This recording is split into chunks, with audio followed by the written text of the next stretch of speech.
زه مړ شوم.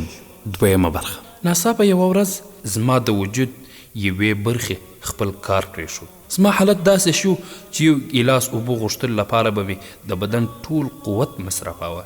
لږ ځنډ وروسته چې مې وکتل نو د ډاکټرانو پوره ټولۍ زما په خوا کې موجود و. زما په خپل غږ دا آواز واورید چې د زړه سخته حمله پرې راغلې ده. بس دعا کوئ له دغه نه پس چې پر ما څه تیر شول هغه باندې یوازې زه پوهیږم او خدای. په هغه وخت ما ته څرګنده شوه چې ما څومره فضولیات ویل چې موسیقي د روح غذا ده او د سندرو په اوریدلو روح ته اطمینان رسیږي. نن خو ما ته تر ټولو زیات د سکون او اطمینان اړتیا وه، نو ولې پر ما نن دغه سندرې او موسیقي بده لګېدله. زه د ښار تر ټولو لوی روغتون ته بوتلم او هلته یې په یوه ایرکیډیشن اتاق کې بستر کړم. زه د مرګ په بستر پروت وم او چت ته مې کتل. د حیرانتیا خبره وه چې په دغه وخت کې مې د سترګو په وړاندې د ژوند ټول فلم تېرېده او هغه غټې او وړې ګناهونه راته صاف ښکاره کېدل. څه عجیب فلم و. ما به ګناه کوله او بیا به مې دروازه بنده کړه چې څوک مې ونه ویني. افسوس چې ما کله هم دا فکر ونه کړ چې داسې یو ذات هم شته کوم چې زما هر حرکت هر وخت ویني. زما تر ټولو لویه بدبختي دا وه چې زه به د فرش والاو څخه سخت شرمېدلم خو د عرش والا څخه بیا شرم نه راتله. زه څومره بې شرمه وم.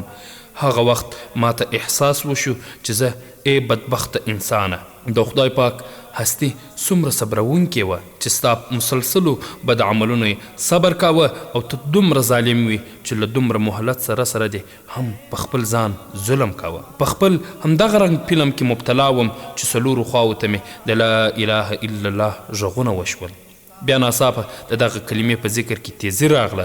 په حیرت سره ما به چې کله هم کومه سندره اورېدله نو زما ژبه بې اختیاره په حرکت کې راتله او دغه سندره به مې زمزمه کوله، خو بس د ډیره زیاره هم زما د ژبې څخه یو لفظ هم ونه ووت. ما داسې محسوس کړه چې یو خوټېدونکي دیګ ته یې ویشتلی یم، لکه د تورې په واسطه چې زما د بدن هره برخه ټوکړه ټوکړه کیږي، لکه د ژوندي وزې څخه چې پوستکي وباسل کیږي، لکه د ګڼې له ماشین څخه یې چې ایستلی یم، لکه د ریل ګاډۍ په پټلۍ کې چې زما سر ایښی وي او ریل ګاډۍ را باندې تېره شوې وي، لکه ژوندۍ مرغۍ ته یې چې اور ورته کړی وي، لکه زما د بدن په مختلفو برخو کې د ډرول ماشین په واسطه سوری کیږي، لکه ازغي لرونکي چیز چې زما په بدن کې دننه او بیا وباسل شوي وي. زما دی په خدای قسم وي که د مرګ دغه رنګه سختي ځناور ته هم ور معلومه شي نو ای د دنیا خاوندانو نو یو تندرست ځناور به هم د خوراک لپاره پیدا نه کړی. ما ډېرې چیغې وهلې، ډېر شور مې وکړ، د خدای وابستې مې ورکړې چې نن مې پرېږدئ زه به ډېر نیک شم، په آینده کې به د ګناهونو خواته لاړ هم نشم، له نن څخه به لمونځ هم پرې نږدم، له نن څخه به سندرې هم وانورم او نه به فلمونه ګورم.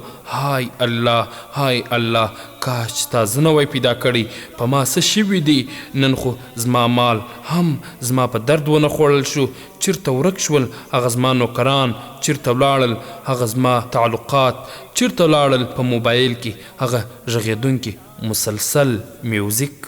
ناڅاپه مې د ملک الموت ډارونکی غږ تر غوږو شو.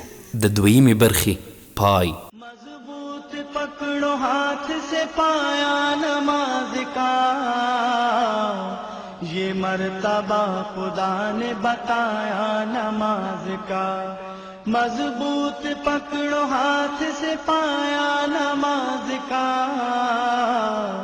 یہ مرتبہ خدا نے بتایا نماز کا، ایک روز مومنوں تمہیں مرنا ضرور ہے، پڑھتے رہو نماز یہ قول رسول ہے، پڑھتے رہو نماز یہ قول رسول ہے.